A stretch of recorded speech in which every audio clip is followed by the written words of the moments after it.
Okay, in this episode, I'm covering a highly requested topic, and that is how to support your body when you're transitioning off hormonal birth control, or if you've already come off and you're having symptoms. This is something that really kind of sparked my own hormone healing journey. And if you've been here for a while, you probably already know this. But there's so much that I wish I knew back then. I got off hormonal birth control about 12 years ago. And I thought I was like doing sports nutrition in college. I was like, this is definitely my main focus. I never thought in a million years I'd focus on women's health. And here I am. And it all happened after I came off the pill and I didn't get my period for almost a year. My acne got way worse, diagnosed with hypothyroidism, PCOS. Like basically I thought I was in really great health. Came off the pill, everything started going downhill and no one could help me. And that's what made me try to learn everything I possibly could. I just wish there's so many simple things that now I know, because I've helped a lot of women come off the pill or recover after. There's a lot of things you can do to minimize the stress within your body, to rebalance minerals, support your hormones, get your ovulation back, which is really like that main goal. That I just wish I knew back then, because it would have saved me a lot of heartache and I would say like stress, trying to figure out my health for so long. But that's okay, because it's why I'm here today and doing work that I truly love. So what I'm going to do is I'm going to focus on 5 main areas that you want to make sure you're addressing, things to like consider, like a checklist, basically when you are coming off the pill or hormonal IUD, doesn't really matter, but these are the biggest areas that I like to address with clients, and what I wish I knew when I came off. And one quick thing I want to note is that you can apply all of these things if you are still taking hormonal birth control. I get that question a lot when I post content around like how to come off the pill, how hormonal birth control affects your body. People are usually like, what do I do if I want to stay on it? Totally fine. And you can continue to do a lot of these things. Like obviously some of this stuff is specific for the time when you're coming off, but a lot of the recommendations, like we'll talk about minerals, and then like some stress management stuff, you can still do all this while you're taking it or while you have your hormonal IUD in. That's fine. In fact, my younger sister, she recently came off the pill, but we did lots of hair testing like after she had my nephew a few years ago, and we've continued to do it throughout because she did choose to take the pill during that time. So there's still things you can do to support your body while on it, and honestly, these are all of them that I would recommend. And if you've come off like a while ago, but you feel like you're still struggling, yes, you can still apply all these things. Okay, so the 5 areas are stress management, liver support, mineral balance, beneficial gut bacteria, just supporting gut health in general, and then replenishing nutrient deficiencies. And some of these overlap, but I tried to make this as like actionable as possible so that you feel like you have like a little list of things you can work on after you listen to this episode. So let's start with stress management.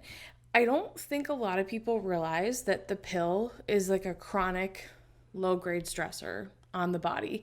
So when we stop taking it, we do want to make sure we are supporting a healthy stress response. It also depletes certain nutrients that, like magnesium, for example, that we need to respond to stress appropriately. So there's like multiple ways that it's going to impact our stress response. But overall, we want to think about if we're taking, I say the pill, but like the pill, any like hormonal IUD, it's giving you a small amount of hormones every single day.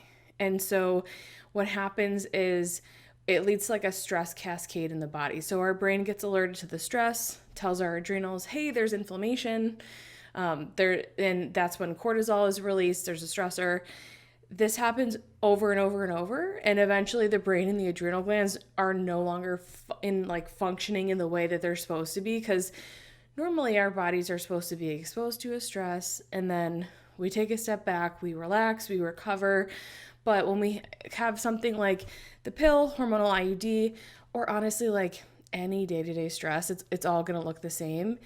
That's when we are constantly having this cortisol release. And when we have this happen over and over, that little feedback loop, the brain, the adrenals, and how they're talking to each other, that no longer works properly because your brain starts to think, oh, I have plenty of cortisol. I'm not going to continue to make more cortisol.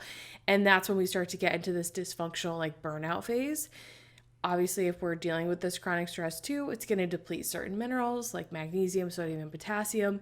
If we're not replenishing those, it's really hard for your body to continue functioning properly because it's always going to try to compensate and to bring you back into balance. But when we start to get deficient in certain things, it gets really difficult to do that. And this constant like stress cascade that's happening in your body when you're on hormonal birth control, I think this is a really big contributor to post-pill fatigue. And this is something I see a ton of. Usually women feel pretty good when they first get off the pill or first get their IUD taken out. And it's kind of like, oh my gosh, I feel better already. This is amazing. I can't believe this. And then it kind of sets in because you're not always ovulating right away, making more hormones, and you no longer have these hormones being put into your body. A lot of rebalancing is happening, but also you're now dealing with this a little bit of adrenal dysfunction. Your body's just a little bit tired. We also tend to see lots of gut imbalances, possible thyroid issues, and then some nutrient deficiencies that we'll go into. So all these things kind of contribute to that post-pill fatigue, but I do see this like stress cascade. You know, it is a little bit of a stressor every single day. Plus, if you just think of all of our other life stressors on top of that, not amazing. And so if and when you do decide to transition off the pill, I always recommend trying to take that week or two off from like very intense exercise, only doing things if you have the energy to, like exercise wise. If you don't feel like doing your workout that day, then listen, because your body's trying to communicate with you its needs, trying to get as much sleep as you can, and avoiding like adding too much stress on top of that. Like if you know, for example, that you have a super stressful week coming up, like maybe not the best time to come off or get your IUD taken out. Now, sometimes it's a health thing and we're like, I cannot continue to take this, or this is the only time I can get my IUD taken out.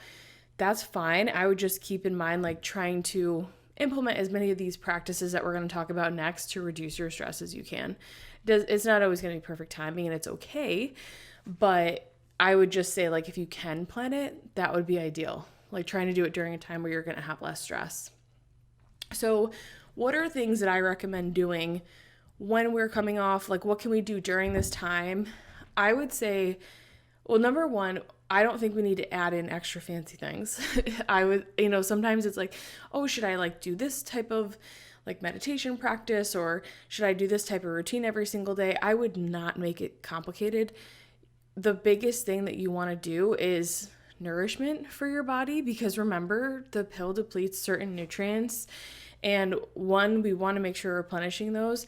Two, it's your body's been under a little bit of a kind of like low-grade chronic stress for a while, so we want to make sure we're replenishing, like using adrenal cocktails. And then three, we really want to just think about, okay, so what's going to help reduce your stress? What do we know? What do we know for sure that's going to lead to you making less cortisol, that stress hormone, throughout the day?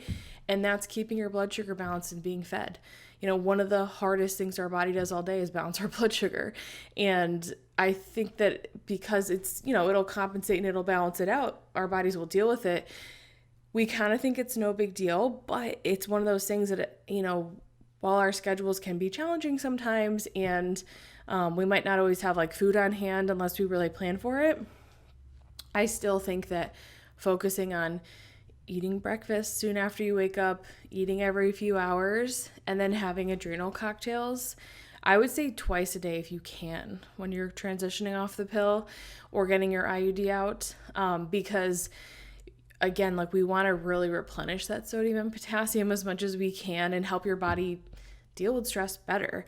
That's really the goal. So, I mean, my hope is that you're doing all these things before you come off.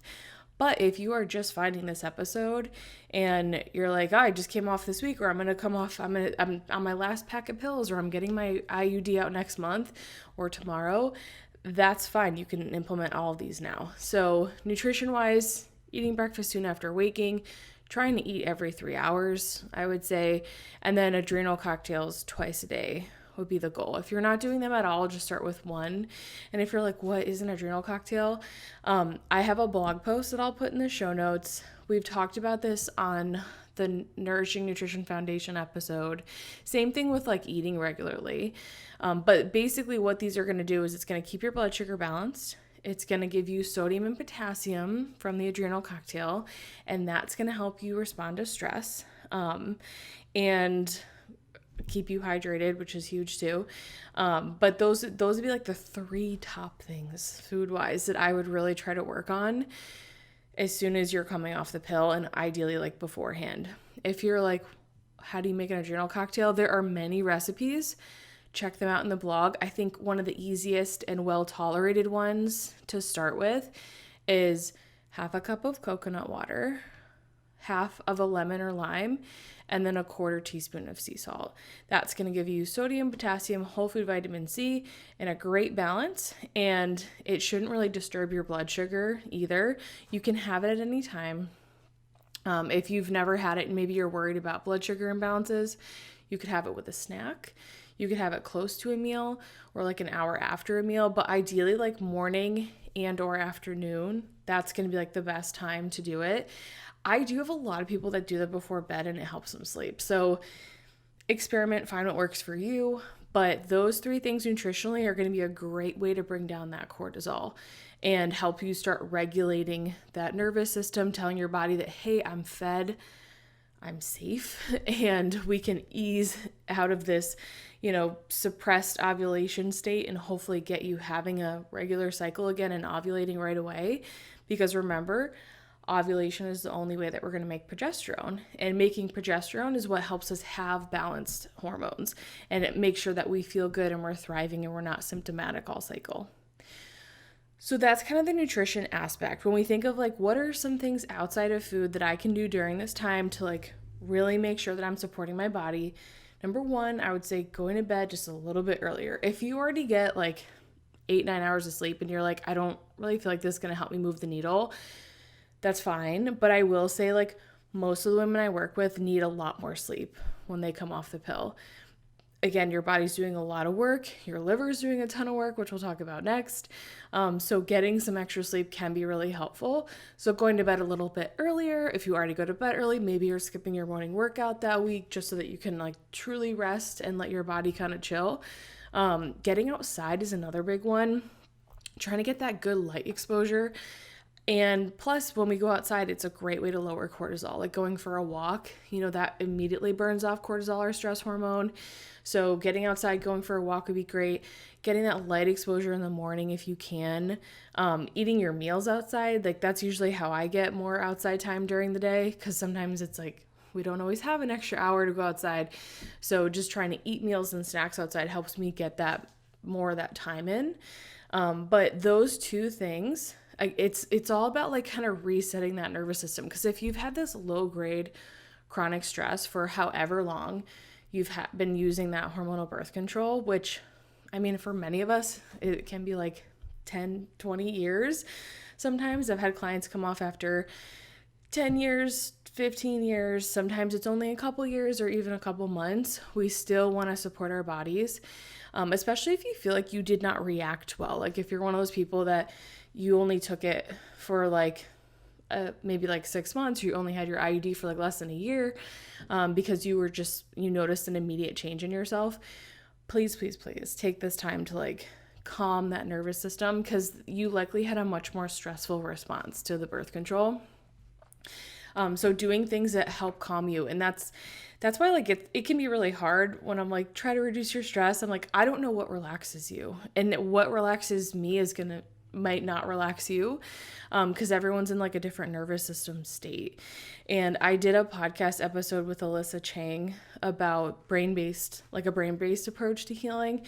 And we do talk about like creating safety in your body, because our body's like constantly scanning for threats.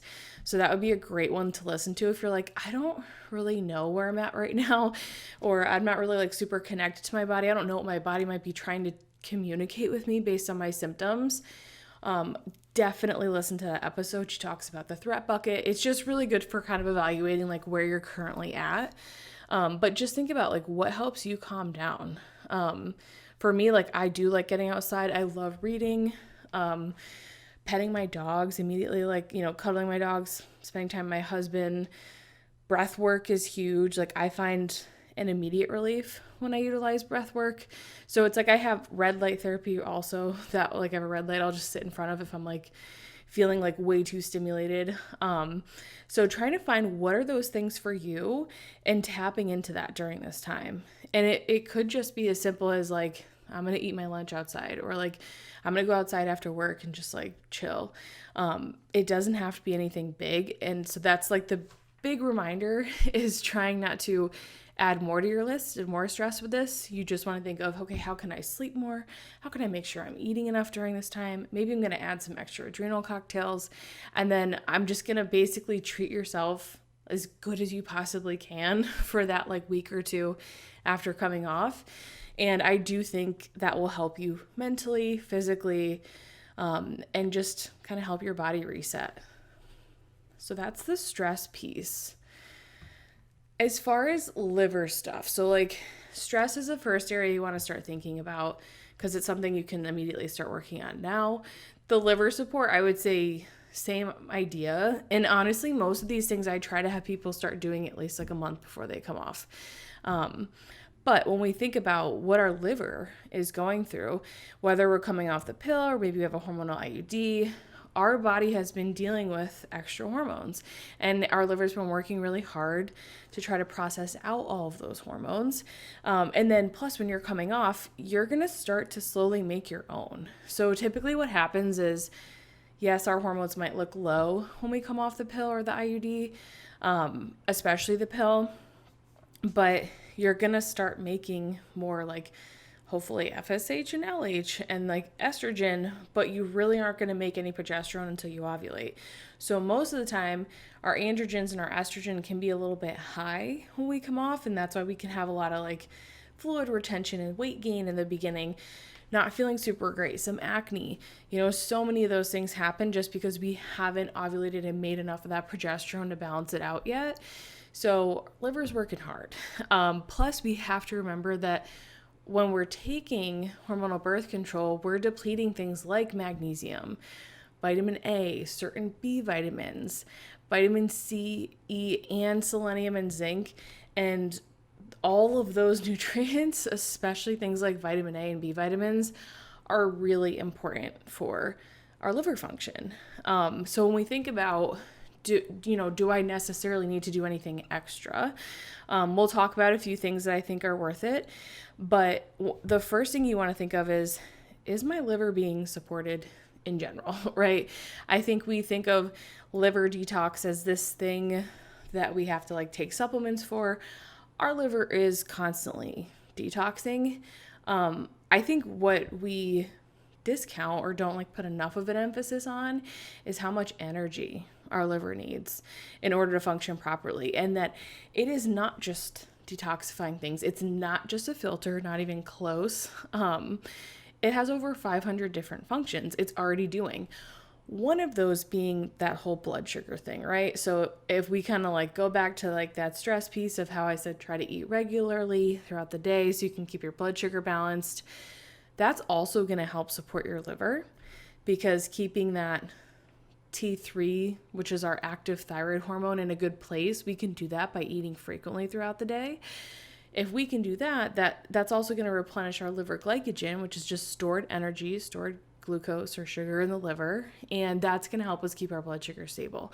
So eating enough food, getting a mix of protein and carbs at your meals, and eating regularly is going to help reduce that burden, because your liver is already doing a lot of different things at this point.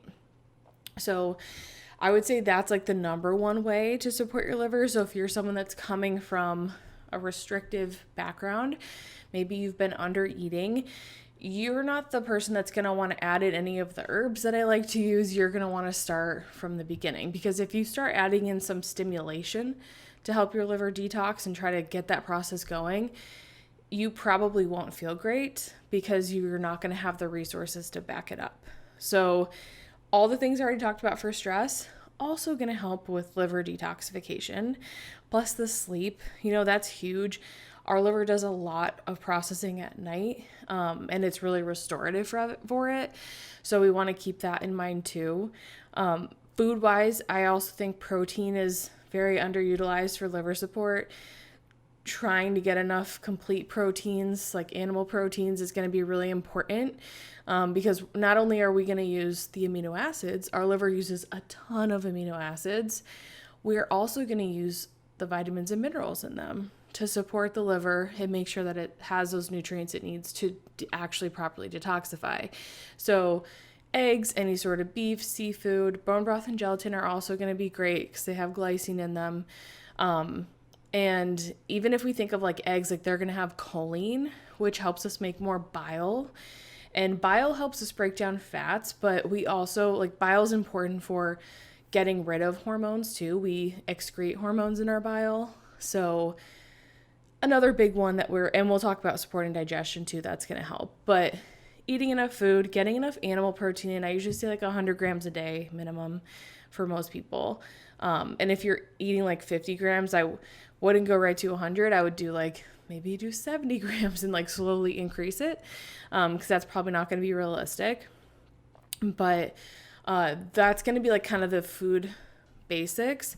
If we want to get a little more specific and we're like, okay, well, what about those vitamins and minerals that get depleted when we're taking hormonal birth control? All the animal foods are going to be helpful, because remember, B12 is a big one, and that is found in animal proteins. Vitamin A is another big one, so we can get that from like liver, egg yolks, dairy, and then vitamin C is another big one. We can get that from like citrus, any fruit, bell peppers, that sort of thing. But citrus is going to give us the most. So those would be like the big ones we want to focus on. And then if we think about how can we like reduce the burden, that's before we do any sort of like stimulation of the liver. We always want to make sure the main needs are met. So food, eating regularly, protein, micronutrients. And then we want to think about, are you getting enough sleep? And then we want to think about, what is the current burden on the liver? What is it already doing that could possibly take away from working on processing out these hormones and getting you in a better place symptom-wise? And so reducing our toxic exposure is huge for this. And that's going to reduce the overall burden on the liver, because while it's so much more than a filter, it still is going to be working on all those different chemicals and additives that are in the products that we use. So I would say like plastics is a big one. I mean, we're never going to get rid of all plastic, but it's one that can give you like a lot of bang for your buck, because it's going to help reduce that toxic exposure, but it's also going to help minimize xenoestrogens. Those can mimic estrogens. And then remember, you're probably already going to be in an estrogen dominant state at this point. So that'll help you in multiple ways. Things like switching to like menstrual cups, period panties, that's going to reduce your exposure from certain harmful chemicals in those products and reduce plastic exposure. And then looking at your products, which is like a whole podcast. And I don't know, some people are like really extreme when it comes to this. I just think that when I look at the liver, the burden on the liver, I look at the overall, it's like called the rain barrel effect. So everything that we're using and coming into contact with every day is going to fill up a rain barrel. So as soon as we switch over, like say you're doing less plastic, maybe you get period panties and they completely change your life and you never use tampons or pads again. That's more kind of chemicals not going into that rain barrel. And then as you slowly switch over your products, because it takes time to find stuff that, number one, works. There's a lot of non-toxic products out there now, and they're not all good.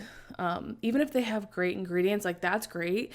But like for me, I don't really wear makeup a ton, but when I do, I'm like, I want it to work. So that was one where it's like, it took me longer to switch over all my makeup products. And I was okay with that, because I was like, I'm not going to use a foundation that like makes me break out just because it has better ingredients. At least like that's how I personally feel with mascara. It took me like forever to find a good one. So, and I like the Honest brand.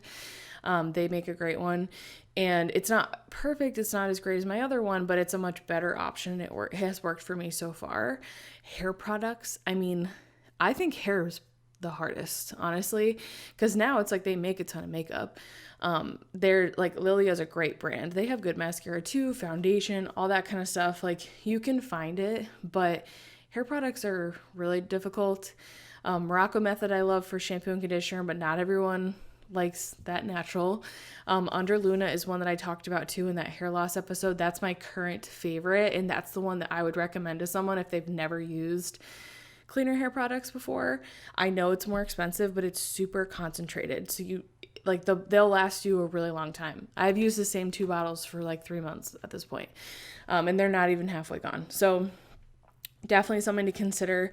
But just doing it slowly and not like stressing yourself out of like, oh, I have to change all my cleaning products, all my personal care products.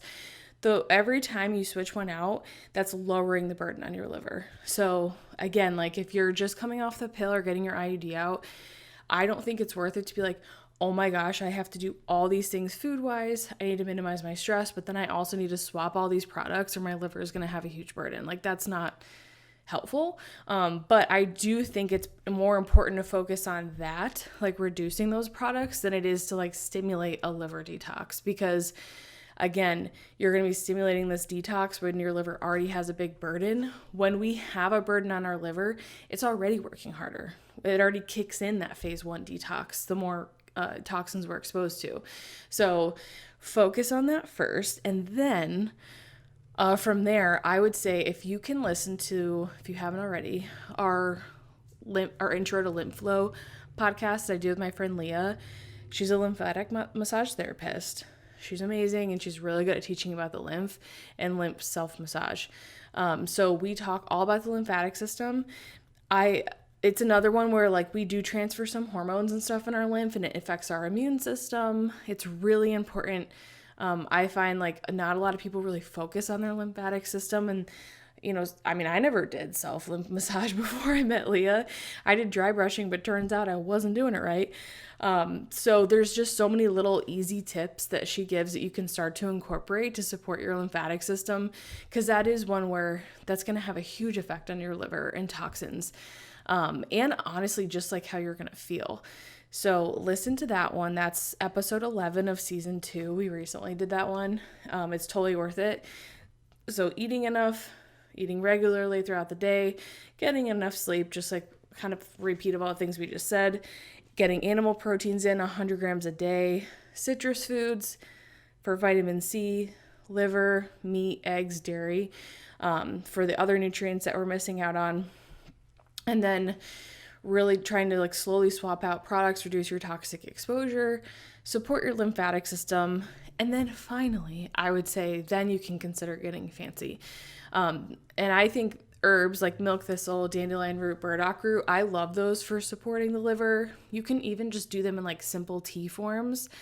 And that does help stimulate phase 1. So you just want to make sure your other phases, phase 2 is really focused on food, nourishment, macros and micros. And then phase 3, elimination, digestion. We have to actually make sure we're eliminating the toxins.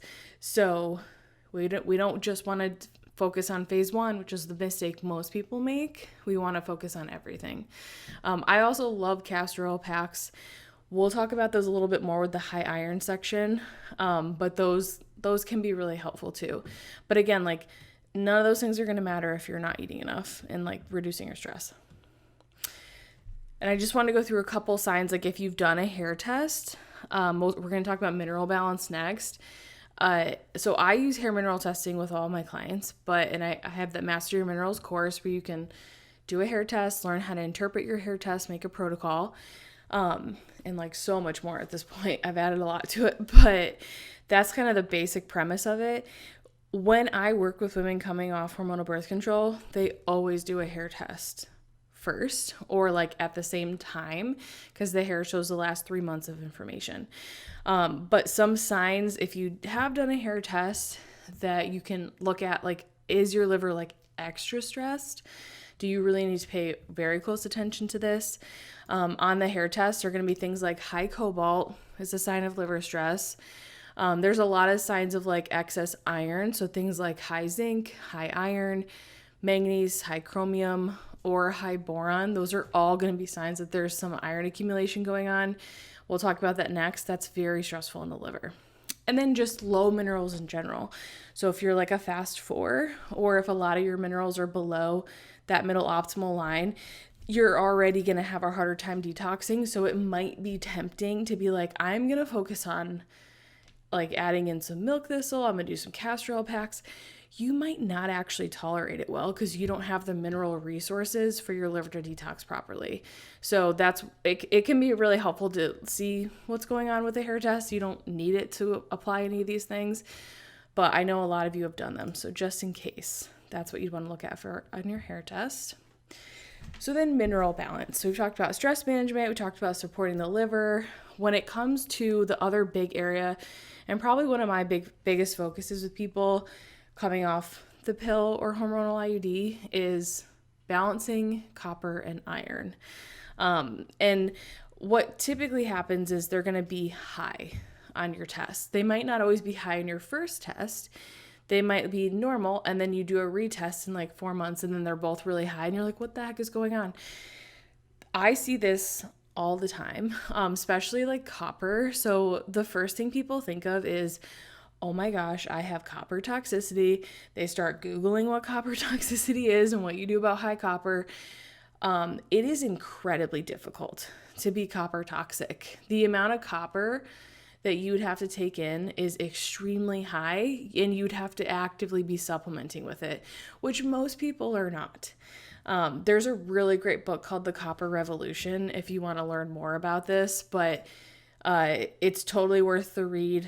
I'll probably do another podcast on copper and have the author on, but some of his stuff I don't always agree with, but a lot of it gives you a lot of really good perspective, because people see high copper on a hair test, they immediately think copper toxicity, but it's usually a copper imbalance. So it's not necessarily, oh my gosh, I have high copper now, but why is my copper leaving the cell? Because remember, the hair shows us what's leaving the cell. If you have high on blood work, it can be the same thing. It's the question is, why is copper being displaced, right? Because when it's really high, it means we can't use it. So I almost always see high copper when someone's on the pill, especially. I have seen it with hormonal IUDs. My younger sister, when she was on the pill and we were kind of monitoring her minerals, she was dealing with some health stuff, some like recurrent yeast infections, annoying things that she like could not get rid of. And I was like, I know you're not going to come off the pill right now, which is fine. But if we just look at what's going on with your minerals, we can at least try to keep them in as much of balance as possible while you're taking it. And honestly, it really helped, because once we saw that super high copper, we were able to do a lot of things that we're going to talk about in the tips in like a second, like getting more whole food vitamin C, and we really upped her vitamin A. Like cod liver oil really helped her, which normally I wouldn't just randomly have someone supplement with. So it's helpful to get a look at, but I wouldn't freak out and assume you're copper toxic if this is the case for you.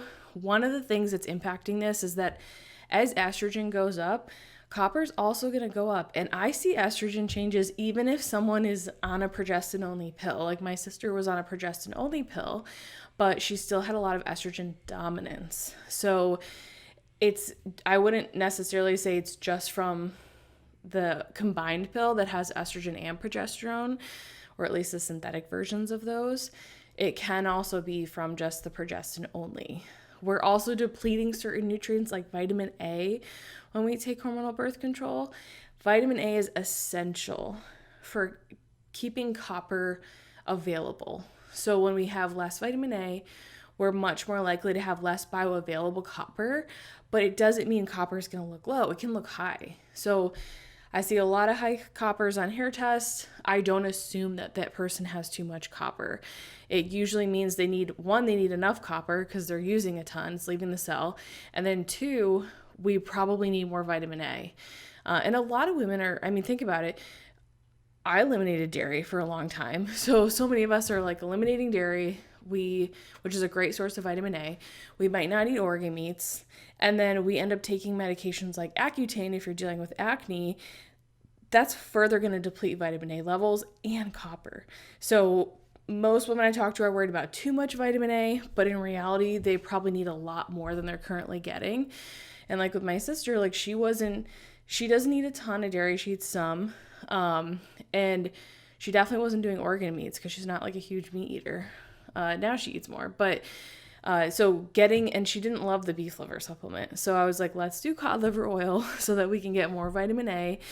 And so she was kind of doing all these things while she was still taking the pill. And then it definitely helped ease the transition off. It still wasn't perfect, but you can only do as much as you can. So that's kind of the copper piece. Copper imbalances are huge. So if we want to think about how are we going to help this, minimize this even before you come off if you can, or you can do this after. You want to make sure you're getting enough copper and vitamin A rich foods. Beef liver is going to be the best source. You can eat it. You can take it as a supplement. There are many brands that I love that I'll put in the show notes. Dairy is a great source. Egg yolks, cacao is going to give us a good amount of copper, not vitamin A, but it'll give us copper. And then citrus foods. Those are going to really help give us whole food vitamin C, which does have copper. And then we also want to include whole food vitamin C. So that helps us use copper better. So whole food vitamin C is going to help make it more available. And if you see really high levels, I've found it really helps bring those down in a pretty easy way. So like citrus, the adrenal cocktails I talked about under the stress section, fruit in general, bell peppers, all those things are going to be great sources of vitamin C. And then there's two things we want to like rethink supplement wise. Zinc. So zinc's going to further deplete and displace copper. And then vitamin D. And vitamin D, it does a lot of other things, like it depletes potassium and magnesium. Not great, but it tends to lead to a lot of imbalances in copper and deplete vitamin A. And it makes us look anemic. So if you're like, what, I thought I was supposed to take those two supplements, everyone recommends them. Listen to season 1, episode 8. We talk more in much more detail about this. Supplements that do more harm than good. So listen to those if you're like, I have no clue what you're talking about. But those are the recommendations I would make to help rebalance copper. And then some signs on your hair test that copper's out of balance. I would say really low copper, high copper, or having an imbalance in that iron and copper ratio. That's on the second page. So that's copper. The other mineral we really want to focus on, iron. So we had to cover copper first because copper impacts how we use iron. So if we don't have enough available copper, because we're taking some form of hormonal birth control, it's depleting certain nutrients like vitamin A, our iron's going to get dysregulated. And if you've been in this community for a while, listening to my podcast for a while, then you know that iron has a recycling system that's very specific and requires certain nutrients like copper and vitamin A just to keep it in motion. We don't want iron to get stuck in the tissues. This is when inflammation happens. So, and like things like estrogen dominance and gut issues and all that fun stuff. So if you're like, I have no idea what you're talking about, Amanda, I'm new here, then listen to season 1, episode 6, the connection between copper and iron. That is going to help you better understand how these two minerals work together. But just know that in order to get iron in motion and using it properly, we need copper and vitamin A. And those are two things that I just mentioned that get very dysregulated when we're on the pill or other hormonal birth control. So another area that's going to impact iron outside of like copper and vitamin A is if the birth control you're taking actually contains it. So there's a lot of types of birth control out there that have red sugar pills, and some of those can contain up to 75 milligrams of iron. So if we pair this iron that we're getting from the pill plus low copper and vitamin A or imbalanced copper, then we're going to get way more accumulation of iron, and that can cause inflammation, gut issues, liver stress. Usually high cobalt on a hair test is going to be paired with high iron. And if you're like looking at your test and you're like, but my iron's not high, but I have high cobalt, it could also be that if you see really high zinc or high chromium, those are signs. of excess iron, high boron or low boron, and then high or low manganese. Those are all going to be signs of some iron imbalances. Same thing with like sulfur. If sulfur is low or high, that's another sign. So those are like the two big areas: iron from the pill, not getting enough copper, vitamin A.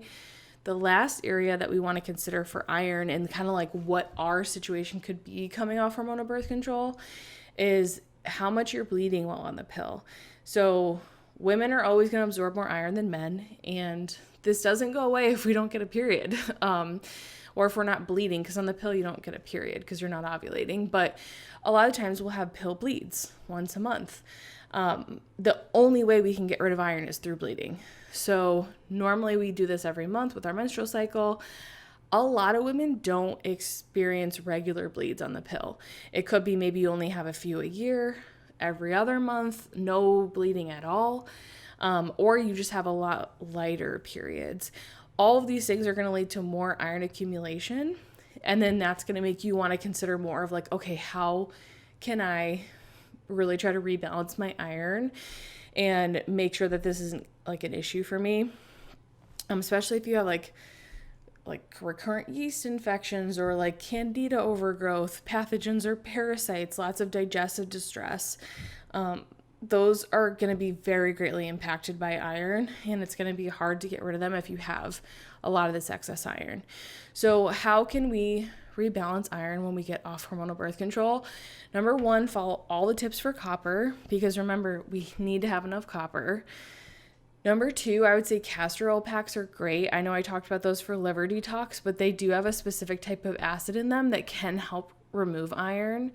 And then once you've like set a really good nutrition foundation, maybe you've been doing adrenal cocktails for at least a few months, you could consider a blood donation.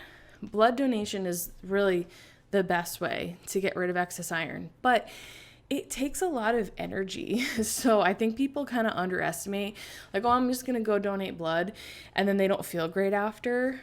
It's a huge energetic demand on the body.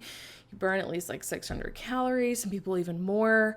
You lose about 1 gram of sodium. So that's why I'm like, please up your sodium before you give blood, increase it the day of and after. Have an extra snack before you go. Bring an adrenal cocktail and a snack with you, because you probably don't want to eat the snacks that they're going to try to give you. And you don't really want to wait until you get home. And just in general, like, you want to make sure that you're not super stressed. So remember, I say we want to minimize stress around this time of transitioning off the pill. So we wouldn't want to donate blood right during that time, right? We'd want to wait a little bit, but just so that you know, like, say you do a hair test because you want to see what's going on, like what your current stage of stress is. You want to see if there's any copper and iron imbalances going on, what minerals you want to focus on to help start supporting your metabolism and ovulation. It's really helpful. But say you see all these signs of excess iron and you're like, oh my gosh, I need to donate blood. Don't make that the first thing you do, okay? Set yourself up for success and support yourself nutritionally first, and I promise you it will be worth it. And that way then you can donate every few months and you won't have like a bad reaction, because if you do it and you don't feel great, you're going to be scared to do it again. And then it's kind of defeating the whole purpose. So that's the mineral portion. So stress, liver support, mineral rebalancing. The next area is rebalancing beneficial gut bacteria. So especially with the pill, this is important. Not as much the hormonal IUD. I haven't seen research on this, at least with the IUD, but the pill does cause dysbiosis, which is just like a fancy way of saying that you have an imbalance of good and bad bacteria in your gut. And what this does is it creates a really nice environment for other things to grow, which is the opposite of what we want, right? We don't want things like pathogens and parasites and yeast to overgrow in the gut. This is going to lead to a very overactivated immune system. And I see this all the time, like really low beneficial bacteria, really low functioning immune system, just like lots of reactions to like histamines and stuff like that, recurrent yeast infections, acne. A lot of these things happen post-pill because of this like low-grade chronic stress we're already dealing with, right? Hormone imbalances, and then some mineral imbalances like iron. And then if we just add another layer, the pill also creates this dysbiosis. So this is kind of how things can like slowly get out of control. I definitely had more like infection-based acne post-pill. I took antibiotics for years for my acne, which I'm not super happy about now, but it did clear up my skin, and that's because I had an overgrowth in my gut that was contributing to that. So what do we want to do to rebalance the gut bacteria? I would say like number one, I don't always recommend like probiotics first, but post-pill, I just find them very helpful. So taking a high quality like spore-based probiotic can really help if you do have some overgrowth. It's a very gentle way to start to get rid of some of that. So Just Thrive probiotic is great. And I also really like Megaspore Biotic. It's basically the same as the Just Thrive one. They're made by the same company. And then I love the MitoLife endotoxin reducer one. So I'll put those in the show notes. But that would be a great option, especially if you are dealing with more acne, or if you have a history of it, or you feel like you have digestive issues, constipation, loose stools, anything like that.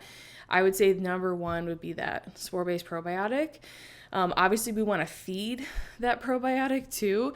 So getting prebiotic-rich foods in, this is something everyone can do. Onions, leeks, garlic, asparagus, artichokes, apples, bananas, dandelion, greens, oats, jicama, plantains. These are some of the best ones. They're going to give you great fibers. They're going to help feed beneficial bacteria. And then taking the spore-based probiotic can help crowd out some of that not so great bacteria and help you slowly rebalance your gut. I do like probiotic rich foods for some people. So like sauerkraut, kimchi, yogurt, kefir, all that kind of stuff. It can be helpful, but some people are not going to respond well to that, especially if they have other imbalances. So what can happen, like if you have those foods and say you get digestive distress or bloating or constipation, or pain somewhere in your body, or a skin reaction, acne, eczema, dry skin, itchy skin, anything like that, those are all signs of just a histamine intolerance. And this means that so much histamine has built up in your body that you're now getting a reaction from it. And I'm going to do a whole podcast on histamines because they're more complex than I have time to go into in this episode. But basically, if you don't have great digestion, you think you've got gut issues, maybe you have eczema or something, do not add in fermented foods. They're not going to help you right now. While they do give you good beneficial bacteria, you're probably not going to process that well, and it's going to kind of exacerbate things. So again, the spore-based probiotic, the prebiotic-rich foods, that's going to be your best bet. And the other thing I would say is just making digestion easy. Like, let's not make things more challenging for your gut right now. Trying to cook the majority of your vegetables is going to help you a ton, and just like chewing your food enough, trying to relax before your meals. This is going to make sure that you are breaking things down properly. You might need more support. So like some people, especially if you feel like you have a slow metabolism, we talked about this in the first episode, sluggish thyroid, if you have that sort of history, or if you have constipation, like slower digestion, adding something like apple cider vinegar before your meals, just 1 or 2 teaspoons, or digestive bitters, which I like the ones from Urban Moonshine, and I like digestive juice from Organic Olivia. Those are going to help stimulate your own digestive process, and that's going to allow you to break down your food better. So I do recommend that to most people transitioning off, because a lot of times they have other symptoms going on, right? If you feel amazing and you're coming off the pill and you're just kind of like trying to do everything you can, and you already have good digestion, you don't have to do those. But we want to make sure we're having a bowel movement. Remember I talked about liver detox. We got phase 1, 2, and then 3. And 3 is elimination. And if we are not eliminating and having at least 1 or 2 bowel movements a day, we're going to be recycling a lot of those toxins, a lot of that estrogen. And if we have gut stress on top of it, a lot of those endotoxins. So I would say support digestion, cook your veggies, chew your food, spore-based probiotic, prebiotic-rich foods. That's going to be the best way to start to replenish and rebalance what's going on in your gut. So stress, liver, minerals, gut, bacteria rebalancing. The last area, hopefully you are still with me, replenishing depleted nutrients. So again, the pill has been shown to deplete magnesium, B vitamins like folate and B12, vitamin A, C, and E, selenium, and zinc. So how can we start to replenish these? Magnesium, like cooked greens, especially spinach and Swiss chard, are great. Avocado, dark chocolate, mackerel, banana, plantains. Those are some great sources. And we're going to have we have a transcript of all the podcasts too. So you can find this on my blog. If I'm going too fast, I just don't want to spend a ton of time. B vitamins, beef, chicken, pork, cooked leafy greens, easy, right? Eggs, seafood too. But I would say the first three you're gonna have the most. Vitamin C, again, this keeps coming up. Hopefully you guys are I'm gonna start eating citrus if you can tolerate it. Bell peppers, any raw fruit or veggie is gonna have it, but I would say citrus and bell peppers are gonna give you the most. Cooked potatoes have it too, and tomatoes. It's just in slightly smaller amounts because you have to cook them. And then vitamin E, dairy, cod liver oil, you can also consider a supplement. I don't recommend a ton of food sources like nuts and seeds because usually those are going to challenge your digestion, which we don't want during this time. 2, they can create more inflammation. And really the vitamin E inside those nutrients, it's just going to be balancing out the really unstable fats that they contain. So if we want to get more, then we would want to say okay, I'm going to maybe consider a supplement, and I'll put my favorite ones in the show notes. But Unique E makes a mixed tocopherol vitamin E that I like. MitoLife has a great vitamin E, and then Integrative Therapeutics has a great one. Selenium, lots of seafood like oyster, shrimp, cod, pork, beef, chicken, cooked shiitake mushrooms. Those are going to be great sources. Brazil nuts too, but it's nuts are tricky. It's you want to soak them first if you're going to eat them, and who's going to soak their nuts or buy them soaked, and they're more expensive. But if that is a food source that you enjoy, you could do that if you wanted. Zinc, organ meats, oysters. Oysters are probably going to be the highest. Beef, pork, bison, chicken, and then vitamin A, liver, organ meats, egg yolks, dairy. That's going to be our best option. And I know I mentioned organ meats a ton. If you're not going to eat them, you can supplement. It's okay. Whatever works for you. We talk about all the different ways to get them in it's one of the season 1 episodes. I can't remember off the top of my head, but I'll make sure I put all these in the show notes. So those are the areas you want to focus on. Stress management, supporting your liver, mineral rebalancing with copper and iron, rebalancing beneficial gut bacteria, supporting digestion, and then replenishing depleted nutrients. And a lot of these go together. So I'm hoping you can kind of see how if you focus on a few main principles, you're actually going to cover the majority of your bases. I just want to mention a few helpful resources if you're I want to learn more about different things. So number 1, if you're thinking about coming off the pill and that's why you listen to this episode, I would say Beyond the Pill by Dr. Jolene Brighten is a great book to consider reading. I also think that every woman should own a copy of The Fifth Vital Sign by Lisa Hendrickson Jack. She has a great book. It's yes, it's about fertility awareness, but it's more just understanding your cycle and your hormones. And it's in a very digestible way. I love the book Taking Charge of Your Fertility, but it is long and it's a lot to go through. I think the way Lisa lays it out is just very digestible. If you're I want to do a hair test and I want to learn how to read it, you can always join the Master Your Minerals course. I'll put the link for that in the show notes. We teach you how to build a protocol based on your unique hair test results. And then finally, kind of a topic that we didn't really dig into, but I've had other podcast episodes on. And that is what am I going to do now? If I'm coming off the pill or getting my IUD out, what am I going to use for birth control? I personally love and use fertility awareness method, or FAM. There is a learning curve, but yes, you can use it for birth control, you can use it to conceive, but you also use it to learn about your body and you better understand your hormones and what's going on. So I think every woman should learn this if they can. Again, Taking Charge of Your Fertility, The Fifth Vital Sign, great books to start with. My friend Nina, we did a whole podcast episode on this that I will link in the show notes. And that is all about fertility awareness, how to use it for birth control versus conception, which are two different things. And she just makes it very approachable. I actually gifted this course to my sister when she came off the pill, and this is how she is learning to use fertility awareness as her form of birth control. So it's something I obviously trust if I'm buying it for someone important in my life. But her course is called Luna. And Nina is a certified fertility awareness instructor. Very important, because you do want to make sure you have someone that thoroughly understands the rules and guidelines of FAM. And I think she makes it very accessible. So I will link the course Luna in the notes. I'll also put her podcast episode if you want to get to know her a little bit better. She's Nourished with Nina on Instagram. She's a great follow as well. But I hope that this episode has been helpful for you, and that if you are thinking about coming off some sort of hormonal birth control, that this helps guide you in that journey. And yeah, definitely make sure you tag me if you share the episode in your stories. Share this with a friend you think it'll be helpful for, and I will see you in the next episode.